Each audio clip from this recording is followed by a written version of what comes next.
Yesterday, I talked a lot about the pardons for January 6 insurrectionists issued by Donald Trump and how some of those insurrectionists reacted with plans to buy guns, calling into Alex Jones to discuss their plans for retribution, and straight up showing up to the Capitol. I don't think I actually talked about that one, but Stuart Rhodes did that, the founder of the Oath Keepers.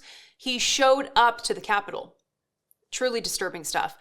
As these insurrectionists continue to be processed and released from jail, we're learning more about them and their intentions. A lot of this is happening right here in DC.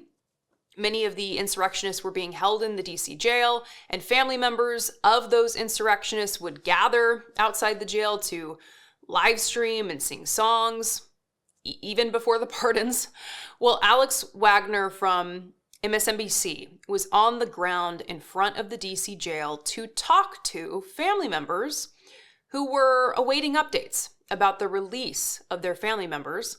And she spoke to one man who seems unwell. He has 2 children in the DC jail, convicted on charges that he won't describe.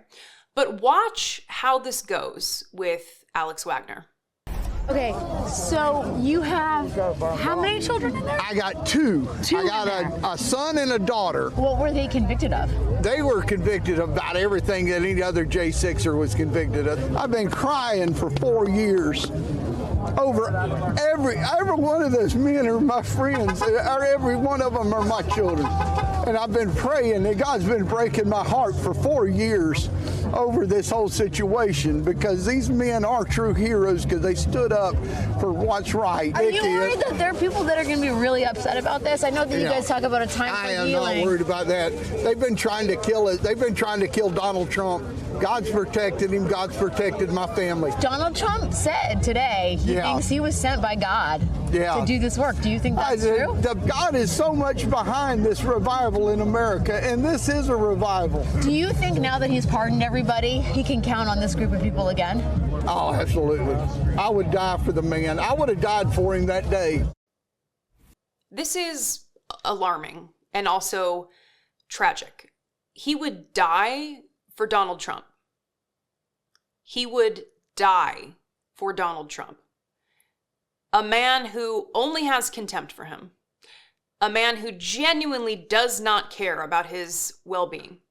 And some would say, of course Donald Trump cares. He's pardoning his son and daughter and putting his family back together. That would be true if the pardons were about them. But they're actually about Donald Trump. Donald Trump can't even be bothered to learn about the cases, the people that he's pardoning. We've already seen that today, but it was illustrated earlier this week when Peter Alexander was asking Trump about the specific violent acts committed against police officers, and Donald Trump didn't seem to believe that people who did those things were part of this deal. But also, think of this element that is alarming. People feel they would die for Trump. Alex Wagner, after this clip, says that she heard this sentiment from other freed insurrectionists who were released from other DC or other jails and came to DC. This is genuinely scary stuff. And I think it's important to continue to talk about the fallout here because we don't know what these people are capable of or what they plan to do moving forward.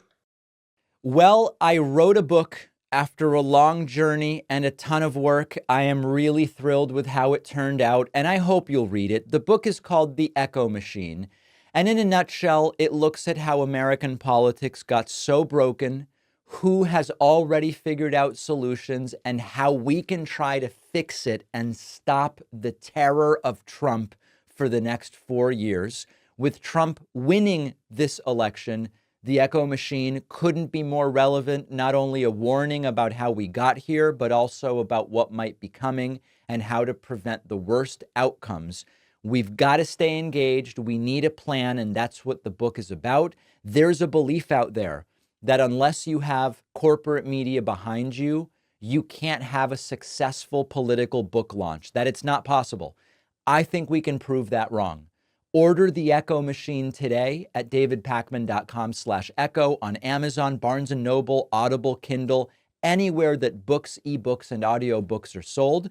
You can also call any local bookstore and say, please order me The Echo Machine by David Pakman. Wherever you get the book, you'll get the free pre-order perks, including the signed book plate.